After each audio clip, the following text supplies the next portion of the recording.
আসসালামু আলাইকুম। সংবাদে আপনাদের সবাইকে স্বাগতম জানাচ্ছি আমি রোজ। শুরুতেই সংবাদ শিরোনাম। যুদ্ধ থামাতে সর্বোচ্চ চেষ্টা করছে হামাস। পাকিস্তান সব সময় ফিলিস্তিনের পাশে থাকবে, শাহবাজ শরীফ। হামাসের রাজনৈতিক ও সামরিক শাখার মধ্যে অস্ত্র ত্যাগ নিয়ে ভিন্ন মত। এতক্ষণ শুনছেন সংবাদ শিরোনাম, এখন বিস্তারিত। যুদ্ধ থামাতে সর্বোচ্চ চেষ্টা করছে হামাস। মার্কিন প্রেসিডেন্ট ডোনাল্ড ট্রাম্পের প্রস্তাবিত যুদ্ধবিরতি পরিকল্পনা নিয়ে আশার সুর শোনা যাচ্ছে মধ্যপ্রাচ্য বিশ্লেষকদের কণ্ঠে। তাদের মধ্যে অন্যতম তুরস্কের ইস্তানবুল জাইম বিশ্ববিদ্যালয়ের ইসলাম অ্যান্ড গ্লোবাল অ্যাফেয়ার্স সেন্টারের পরিচালক ও জননীতি বিষয়ক অধ্যাপক সামি আল আরিয়ান। তিনি বলেছেন, ট্রাম্পের পরিকল্পনা যুদ্ধের অবসান ঘটাতে কার্যকর হতে পারে, তবে সেটি নির্ভর করবে ইসরায়েলি সেনাবাহিনীর গাজা থেকে প্রত্যাহার ও বন্দীদের মুক্তির বিষয়ে। যুদ্ধবিরতি পরিকল্পনা নিয়ে মার্কিন প্রেসিডেন্ট ডোনাল্ড ট্রাম্পের পদক্ষেপের ওপরই নির্ভর করছে যুদ্ধের পরিপ্রেক্ষিতে হামাস ও অন্যান্যরা কিভাবে সর্বোচ্চ চেষ্টা করবে তা। তিনি আরও যোগ করেন, যদি ট্রাম্প সত্যিই যুদ্ধ শেষ করতে আগ্রহী হন, তাহলে তার প্রস্তাবের মাধ্যমেই সে পথে অগ্রসর হওয়ার সুযোগ রয়েছে। এদিকে গাজার সিভিল ডিফেন্স সংস্থা জানিয়েছে, হামাস যুদ্ধবিরতির প্রস্তাবে সম্মত হওয়ার পরও ইসরায়েল গাজা নগরীতে বেশ কয়েকটি বিমান হামলা ও গোলাবর্ষণ চালিয়েছে। এতে শনিবার ভোর থেকে অন্তত 7 জন নিহত হয়েছেন। সিভিল ডিফেন্সের মুখপাত্র মাহমুদ বাসাল এএফপিকে বলেন, রাতটি ছিল অত্যন্ত সহিংস। ইসরায়েলি সেনারা গাজা নগরী ও উপত্যকার অন্যান্য এলাকায় বহু বিমান হামলা ও আর্টিলারি গোলাবর্ষণ চালিয়েছে, যদিও প্রেসিডেন্ট ট্রাম্প বোমা হামলা বন্ধের আহ্বান জানিয়েছিলেন। পাকিস্তান সবসময় ফিলিস্তিনের পাশে থাকবে, শাহবাজ শরীফ। পাকিস্তানের প্রধানমন্ত্রী শাহবাজ শরীফ বলেছেন, আলহামদুলিল্লাহ, আমরা যুদ্ধবিরতির খুব কাছাকাছি আছি। এর আগে কখনো শান্তি আলোচনা এত সুন্নিকটে ছিল না। পাকিস্তান সব সময় ফিলিস্তিনের পাশে থাকবে। এক্সে দেওয়া এক পোস্টে শাহবাজ একথা বলেন। তিনি আন্তর্জাতিক সম্প্রদায়কে এই সুযোগ কাজে লাগানোর আহ্বানও জানিয়েছেন। তিনি ট্রাম্পসহ কাতার, সৌদি আরব, তুরস্ক, মিশর, সংযুক্ত আরব আমিরাত, জর্ডান এবং ইন্দোনেশিয়ার নেতৃত্বের প্রশংসা করেন, যারা জাতিসংঘ সাধারণ অধিবেশনের সাইডলাইনে গাজার শান্তি প্রক্রিয়ায় সহযোগিতা করেছেন।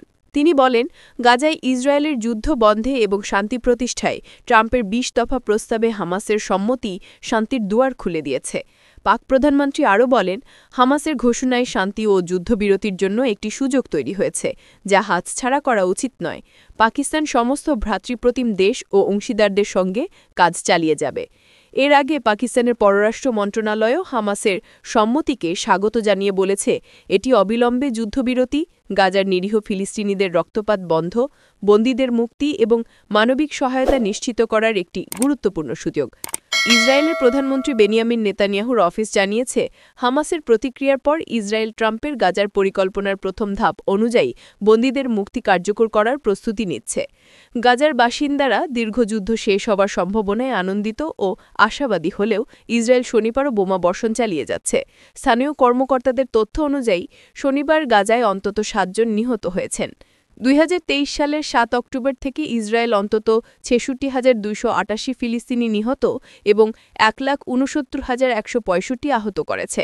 এছাড়া হাজারো মানুষ ধ্বংসস্তূপের নিচে আটকা পড়েছে। হামাসের রাজনৈতিক ও সামরিক শাখার মধ্যে অস্ত্রত্যাগ নিয়ে ভিন্ন মত। গাজা যুদ্ধ শেষ করার উদ্দেশ্যে মার্কিন প্রেসিডেন্ট ডোনাল্ড ট্রাম্পের প্রস্তাব নিয়ে হামাসের রাজনৈতিক ও সামরিক শাখার মধ্যে এখনও চূড়ান্ত সিদ্ধান্ত গ্রহণ করা যায়নি। প্রাণহানির তীব্রতা এবং সম্প্রতি আন্তর্জাতিক মধ্যস্থতাকারীদের প্রচেষ্টার মধ্যে হামাসের 2 শাখা এখনও একমত হয়নি। ওয়াল স্ট্রিট জার্নালের প্রতিবেদনে দাবি করা হয়েছে, হামাসের রাজনৈতিক ও সামরিক শাখা গাজার যুদ্ধে শেষ করার জন্য মার্কিন প্রেসিডেন্ট ডোনাল্ড ট্রাম্পের প্রস্তাবের অংশ হিসেবে অস্ত্রত্যাগ নিয়ে কোনো চূড়ান্ত সম্মতিতে পৌঁছায়নি। মধ্যপ্রাচ্যের মধ্যস্থতাকারী সূত্রে এ তথ্য জানা গেছে। প্রতিবেদন অনুযায়ী হামাসের প্রধান আলোচক খলিল আল হাইয়া ও গাজার বাইরে থাকা অন্যান্য রাজনৈতিক কর্মকর্তা উল্লেখযোগ্য অনিশ্চয়তা থাকা সত্ত্বেও প্রস্তাবটি গ্রহণের জন্য প্রস্তুত। তবে গাজার হামাসের নেতা ইজ আল-দিন হাদ্দাদ হামাসের আক্রমণাত্মক অস্ত্র যেমন রকেট প্রত্যর্পণ করতে রাজি হলেও তারা গ্রুপের প্রতিরক্ষামূলক অস্ত্র যেমন অ্যাসল্ট রাইফেল রাখতে চায়। হামাসের ভবিষ্যৎ ভূমিকা নিয়ে ইসরায়েল ও তার মিত্র পশ্চিমাদের চাওয়া পূরণ হবে কিনা তা স্পষ্ট নয়। ট্রাম্পের পরিকল্পনায় বলা হয়েছে হামাস গাজার প্রশাসনে সরাসরি বা পরোক্ষভাবে কোনো ভূমিকা রাখবে না এবং ধাপে ধাপে গাজা নিরস্ত্রীকরণের পথে যাবে। তবে ওয়াল স্ট্রিট জার্নালের প্রতিবেদনে বলা হয়েছে হামাসের অন্যান্য সামরিক কমান্ডাররা সমঝোতের ক্ষেত্রে কম উন্মুক্ত। তারা মনে করেন যেসব যুবককে যুদ্ধ চলাকালীন সময় তারা নিয়োগ করেছে তারা পরিবার ও ভূমি হারানোর পর তাদের অস্ত্র ছাড়তে রাজি নাও হতে পারে এবং ফলে অস্ত্রত্যাগ কার্যকর করা কঠিন হবে। তবে শুক্রবার এক বিবৃতিতে হামাস নিজেদেরকে ফিলিস্তিনি জাতীয় কাঠামোর অংশ হিসেবে দাবি করেছে এবং নিরস্ত্রীকরণ প্রসঙ্গে কোনো মন্তব্য করেনি। বিবৃতিতে হামাস পরিকল্পনার কয়েকটি গুরুত্বপূর্ণ অংশ মেনে নেওয়ার ইঙ্গিত দিলেও প্রশাসনিক কাঠামো ও নিজেদের ভবিষ্যৎ ভূমিকা নিয়ে মতভেদ প্রকাশ করেছে। হামাস জানিয়েছে তারা যুদ্ধবিরতি, ইসরায়েলি সেনাদের পূর্ণ প্রত্যাহার, জিম্মি ও বন্দীদের বিনিময় এবং গাজায় মানবিক সহায়তা ও পুনর্গঠনের বিষয়গুলোতে সম্মত। বিবৃতিতে বলা হয়েছে ট্রাম্প প্রস্তাবিত সূত্র অনুযায়ী জীবিত ও মৃত ইসরায়েলি জিম্মিদের মুক্তি দিতে তারা প্রস্তুত। তবে এ প্রক্রিয়া ক্ষেত্রীয় শর্ত পূরণের কথা উল্লেখ করলেও বিস্তারিত ব্যাখ্যা দেয়নি। হামাস জানিয়েছে গাজার প্রশাসন ও ভবিষ্যৎ কাঠামো নিয়ে আলোচনা একটি জাতীয় ঐক্যমতের ভিত্তিতে এবং আন্তর্জাতিক আইন অনুযায়ী হতে হবে। তবে আন্তর্জাতিক শান্তিরক্ষী বাহিনী বা হামাসের সদস্যদের নিরাপদে দেশত্যাগের মতো প্রস্তাবগুলো নিয়ে কোনো মন্তব্য করেনি সংগঠনটি। News desk, news 24 Bangla.